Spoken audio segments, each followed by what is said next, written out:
Start करते हैं one liner short quiz. Question number 1, पहला क्वेश्चन है आज का। आमदनी किस भाषा का शब्द है? आमदनी, आमदनी किस भाषा का शब्द है? आमदनी अरबी। बहुत बढ़िया, अरबी भाषा का शब्द है। बहुत बढ़िया, वेरी गुड। अरबी भाषा का शब्द है। टॉफियां लास्ट में दूंगा। अरबी भाषा का शब्द है आमदनी। नेक्स्ट अगला क्वेश्चन है, निम्न में से किसने स्त्री पुरुष तुलना a comparison between women and man ये पुस्तक लिखी है? ताराबाई शिंदे। बहुत बढ़िया, वेरी गुड। ताराबाई शिंदे, ताराबाई शिंदे। ये सहयोगी रही थी हमारी सावित्रीबाई फुले की, ताराबाई शिंदे। तो इंपॉर्टेंट है स्त्री पुरुष तुलना। अगला क्वेश्चन है, क्वेश्चन नंबर 3, पंचायती राज अधिनियम किस संविधान संशोधन द्वारा लागू किया गया? पंचायती राज, शॉर्ट में बिल्कुल, पंचायती राज अधिनियम किस संशोधन द्वारा लागू किया गया? 73वां संविधान संशोधन वर्ष 1992। बहुत बढ़िया, 73वां संविधान संशोधन 1992 को पंचायती राज व्यवस्था की बात करता है। 74वां संविधान संशोधन नगर व्यवस्था की बात करता है, नगरीय शहरी स्वशासन की बात करता है। ग्रामीण स्वशासन 73वां संविधान संशोधन और शहरी स्वशासन 74वां संविधान संशोधन। ठीक है, वर्ष 1992। और अगर पंचायती राज दिवस की बात करूं तो पंचायती राज दिवस 24 अप्रैल 1993 को पंचायती राज अधिनियम लागू हो गया था। 24 अप्रैल 1900। आराम से बैठ जाओ पीयूष, थोड़ा इधर को बैठो, जगह उधर कम होगी। आराम से टेबल पे रखो ना कॉपी, आराम से करो। नेक्स्ट अगला क्वेश्चन, नेक्स्ट क्वेश्चन है, अंतरराष्ट्रीय मामलों के विशेषज्ञ हैं एक उत्तराखंड के, पुष्पेश पंत नाम है उनका, पुष्पेश पंत। ये किस जिले से संबंधित है? पुष्पेश पंत, पुष्पेश पंत अल्मोड़ा से संबंधित है। Very good, Almora. अगर आप मोबाइल न खोल के केवल अपनी याद के अनुसार आंसर करें तो और ज्यादा मजा आ जाएगा। नेक्स्ट अगला क्वेश्चन है, दादा साहब फाल्के पुरस्कार 2025, दादा साहब फाल्के पुरस्कार 2025 किसे दिया गया? दादा साहब फाल्के पुरस्कार 2025 किसे दिया गया? 2025 किसे दिया गया? ये 2024 के लिए, बहुत बढ़िया, 2024 के लिए दिया गया मिथुन चक्रवर्ती को 54वां दादा साहब फाल्के पुरस्कार था। 54वां, कौन सा? 54th, 54वां दादा साहब फाल्के पुरस्कार। अभिनय के क्षेत्र में दिया जाने वाला सबसे बड़ा पुरस्कार होता है दादा साहब फाल्के पुरस्कार। दादा साहब फाल्के वो आदमी थे जिन्होंने पहली फिल्म निकाली थी ना, आलम आरा, फर्स्ट फिल्म थी 1912 में। ठीक है, दादा साहब फाल्के पुरस्कार 54वां 2025 मिथुन चक्रवर्ती। 55वां अगर कहेंगे तो 55, 55वां दादा साहब फाल्के पुरस्कार मोहनलाल को, मलयालम अभिनेता है। ये 2025 वाला था ना? ये 2024 का 25 में दिया था और 25 का अभी दिया है, तो इसीलिए मैं तुम्हें ये क्लियर कर रहा हूं कि 2024 में जो था मिथुन चक्रवर्ती को दिया गया था 54वां, जो कि 2025 में दिया गया। 2025 का अभी दिया गया है, जिनका नाम है मोहनलाल। ये मलयालम है। 55वां नाम भी याद रखना, क्रम याद रखना, 55वां। नेक्स्ट अगला क्वेश्चन, भारत माता का चित्र सर्वप्रथम किसने बनाया? भारत माता का चित्र, भारत माता का जो हम देखते हैं ना, झंडा पकड़ी हुई भारत माता है, तो वो चित्र सबसे पहले किसने बनाया था?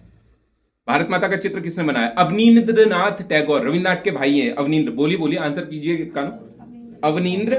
अवनींद्र नाथ टैगोर, वर्ष 1905। स्वदेशी आंदोलन का दौर था, बंगाल विभाजन हो रखा था, 1906 में स्वदेशी आंदोलन हो जाता है। उसी दौर में कई चीजें हुई, जैसे बहुत सारी क्रांतिकारी पुस्तकें आई हैं, उसी में से अवनींद्रनाथ टैगोर 1905 में इन्होंने ये चित्र भी बनाया था। अगला क्वेश्चन है, लोकसभा में मंत्री परिषद के विरुद्ध अविश्वास प्रस्ताव लाने के लिए न्यूनतम कितने सदस्य होने आवश्यक हैं? 50। बहुत बढ़िया, 50 लोग होने जरूरी हैं। लोकसभा में मंत्री परिषद के विरुद्ध अविश्वास प्रस्ताव लाने के लिए, अविश्वास प्रस्ताव के द्वारा मंत्री परिषद हटाया जाता है, मंत्री परिषद को। ठीक है, अगर उसमें 50% मिनिमम 50 लोग उपस्थित उसमें वोट करने के लिए जरूरी होनी चाहिए। प्रस्ताव लाने के लिए न्यूनतम सदस्य संख्या है ये, कम से कम। ठीक, 50 लोग लोकसभा में मंत्री परिषद को के विरुद्ध अविश्वास प्रस्ताव के लिए। अगला क्वेश्चन है, बोलूं शॉर्ट में, बिल्कुल सुनना ध्यान से लेकिन। उत्तराखंड में निकलने वाला प्रथम देसी पत्र कौन सा था? उत्तराखंड का पहला देसी पत्र, उत्तराखंड का पहला देसी पत्र समय विनोद नाम था। समय विनोद नाम का पत्र था, समय विनोद। जसपुर से निकलता था और वर्ष था 1968। जसपुर नैनीताल के अंतर्गत आता था ये पहले, जसपुर नैनीताल से निकलता था। समय विनोद उत्तराखंड का पहला देसी पत्र। अगला क्वेश्चन है, डंडा टोली जगह है ये राज्य में, डंडा टोली, जाटव टोली, डुंगरा कोटाबाग और खुरपाताल। ये क्षेत्र उत्तराखंड में किस एक खनिज के उत्पादन के लिए, किस धातु के लिए प्रसिद्ध है? ये लोहा मिलता है यहां पे, ठीक है, लोहा, लोहे के उत्पादन के लिए फेमस है राज्य के अंदर। डंडा टोली, जाटव टोली, डूंगरा कोटाबाग और खुरपाताल। ये जो कोटाबाग है, देचोरी नाम की एक जगह थी यहां पे। कोटाबाग में ब्रिटिश काल में देचोरी नाम की एक जगह थी, देचोरी नाम की जगह, ये लोहे की खदान के लिए फेमस थी ये जगह, देचोरी नाम था इसका, और कोटाबाग के पास में थी, ठीक है। डंडा टोली, जाटव टोली, डूंगरा कोटाबाग और खुरपाताल लोहे के लिए फेमस। अगला क्वेश्चन, राज्य में हिडंबा धाम कहां पे स्थित है? हिडंबा धाम, हिडंबा धाम, हिडंबा मंदिर कहेंगे तो चंपावत में हिडंबा मंदिर, घटोत्कच की मां थी ना हिडंबा, ठीक है। तो हिडंबा धाम नैनीताल और हिडंबा मंदिर चंपावत, हिडंबा धाम नैनीताल। नेक्स्ट अगला क्वेश्चन, लोक शिकायत से संबंधित अनुच्छेद क्या है? लोक शिकायत, लोक शिकायत, शिकायतें अगर चलती हैं तो उसके लिए अनुच्छेद कौन सा है? लोक शिकायतों से संबंधित आर्टिकल 350, 350, अनुच्छेद 350 लोक शिकायतों से संबंधित है, लोक शिकायत। नेक्स्ट अगला क्वेश्चन, पश्चिमी रामगंगा का उद्गम, पश्चिमी रामगंगा उत्तराखंड की फेमस नदी है, पश्चिमी रामगंगा दूधातोली, दूधातोली उत्तराखंड का पामीर कहा जाता है, दूधातोली। दूधातोली से 5 नदियां निकलती हैं, पूर्वी नयार, पश्चिमी रामगंगा, आटागाड़, बिनो, ये 5 नदियां निकलती हैं दूधातोली से। कहां मिलेगा? चमोली और अल्मोड़ा और पौड़ी, इन तीनों के संगम पे ये क्षेत्र है, अल्मोड़ा, पौड़ी, चमोली, इन तीनों के संगम क्षेत्र पे स्थित है। उत्तराखंड का पामीर कहा जाता है इसे। दूधों की तौलियां बहती थी यहाँ पे। पशु चारक जो है, गद्दी हो गई, और जो पशु चारक जनजातियां हैं राज्य की, जैसे भोटिया जनजातियां हैं, ये यहाँ पे आया करती थी पहले अपने पशु चारकों को लेके। वो ऋतु प्रवास करते हैं ना, जो पशु चारक होते हैं, गुंडा मैत कहते हैं उसको, वो ऋतु प्रवास करते हैं, अपने ठंडियों में अपनी जगह से यहाँ नीचे की तरफ आ जाते हैं, फिर गर्मियों में फिर अपनी जगह को चले जाते हैं। तो उस दौरान वो जो ये वाला क्षेत्र है दूधातोली, वहां पे वो रुकते थे, तो वहां बहुत सारा दूध होता था, इसलिए उसे दूधातोली कह दिया जाता है। अगला क्वेश्चन, किस व्यक्ति को गढ़वाल का महर्षि कहा जाता है? गढ़वाल का महर्षि कहा जाता है, महर्षि तारादत्त गैरोला, तारादत्त गैरोला, तारादत्त गैरोला को उत्तराखंड का महर्षि कहा जाता है, गढ़वाल का महर्षि कहा जाता है। तारादत्त गैरोला वही है जिसने गढ़वाल हितकारिणी सभा, गढ़वाल यूनियन 1901 में गठित किया था, ठीक है। इसके लिए भक्त दर्शन ने इनको रविन्द्रनाथ टैगोर से भी इसकी तुलना की है। भक्त दर्शन ने किससे तुलना की है? रविन्द्रनाथ टैगोर से तुलना की है, किसकी? तारादत्त गैरोला। अगर हम बात करें कि उत्तराखंड में जनजागरण का प्रणेता किसे कहेंगे, उत्तराखंड में जनजागरण का प्रणेता भी तारादत्त गैरोला। बहुत इंपॉर्टेंट है आधुनिक उत्तराखंड के इतिहास के कंटेक्स्ट में तारादत्त गैरोला, गढ़वाल के इतिहास में, आधुनिक गढ़वाल के इतिहास में बहुत इंपॉर्टेंट आदमी है तारादत्त गैरोला। अगला क्वेश्चन है, गढ़वाल हितकारिणी सभा का गठन और गढ़वाल यूनियन की स्थापना कब हुई? गढ़वाल हितकारिणी सभा, गढ़वाल हितकारिणी सभा और गढ़वाल यूनियन 1901 में, 1901 में गठित हुई। किसने की थी? तारादत्त गैरोला, तारादत्त गैरोला।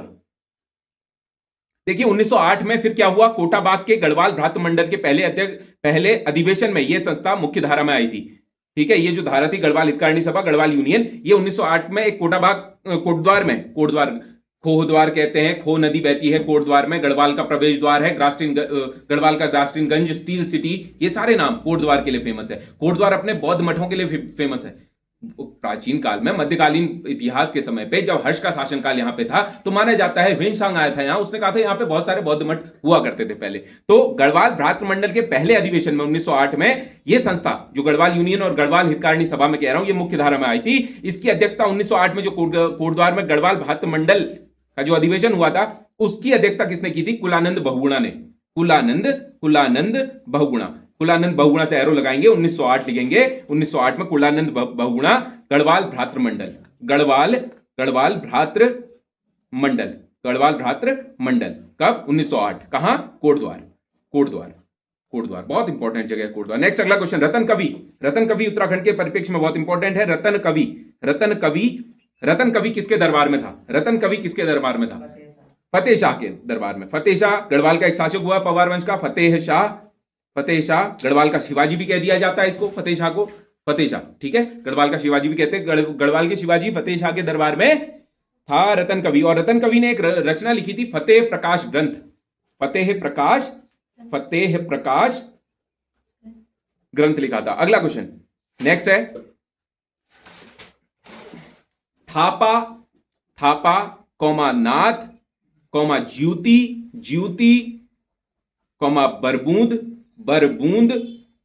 कौमा वसुधारा, थापा नाथ ज्यूति बरबूंद वसुधारा, डिकारा, डिकारा तो आपने सुना भी होगा। ये जो शब्दावलियां है ना, थापा, नाथ, ज्यूति, बरमूद, वसुधारा, डिकारा, ये राज्य में किसके प्रतीक हैं, किस लिए यूज किए जाते हैं? ये लोक चित्रकलाएं हैं, राज्य की लोक चित्रकलाएं, लोक चित्रकला, राज्य की लोक चित्रकला। डिकारे बनाते हैं ना, ऐपण देते हैं, ऐपण, हम जिसे ऐपण कहते हैं, वही डिकारे भी हैं, वसुधारा भी है, और उसी को ये सारे नाम दिए गए हैं। अगला क्वेश्चन है, किस एक अखबार का, उत्तराखंड के किस एक अखबार का स्लोगन था, एक गोली तीन शिकार कुली मुर्गी अल्मोड़ा अखबार? एक गोली तीन शिकार कुली मुर्गी अल्मोड़ा अखबार गढ़वाल समाचार का था।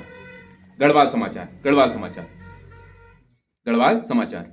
नेक्स्ट अगला क्वेश्चन, गढ़वाल में पत्रकारिता, हिंदी पत्रकारिता का पितामह किसे कहते हैं? गढ़वाल में हिंदी पत्रकारिता का पितामह, हिंदी पत्रकारिता का पितामह किसे कहा जाता है? विशंबर दत्त चंदोला, विशंबर दत्त चंदोला, विशंबर दत्त चंदोला को कहा जाता है।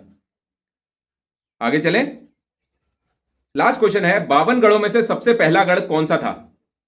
52 गढ़ों में से, गढ़वाल के हम 52 गढ़ पढ़ते हैं, उन 52 गढ़ों का पहला गढ़पति कौन बना था? अजय पाल, 52 गढ़ों को जीत लिया था उसने, और उसमें सबसे महत्वपूर्ण गढ़ था भानु प्रताप का चांदपुर गढ़, चांदपुर गढ़, भानु प्रताप राजा था वहां। तो 52 गढ़ों में सबसे पहला गढ़ किसे कहा जाता है? नागपुर गढ़ को, नागपुर गढ़ को, नागपुर गढ़। Thank you.